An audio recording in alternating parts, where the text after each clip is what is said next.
আজ থেকে আমি মানুষ রূপ নিয়ে ওকে মানুষ খুঁজবো। পরী মানুষের রূপ নিল এবং শিশুটিকে বড় করতে লাগলো। লতা বড় হতে লাগলো জঙ্গলের মধ্যে।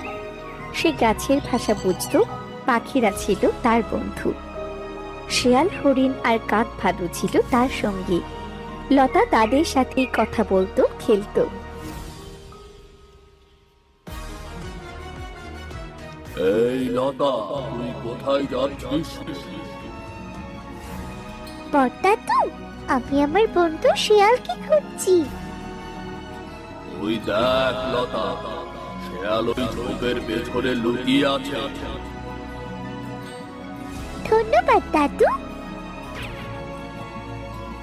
লতা, তুই সব সময় বড় দাদুর সাহায্য নিস। এমন করলে কিন্তু আমি তোর সাথে খেলবো না।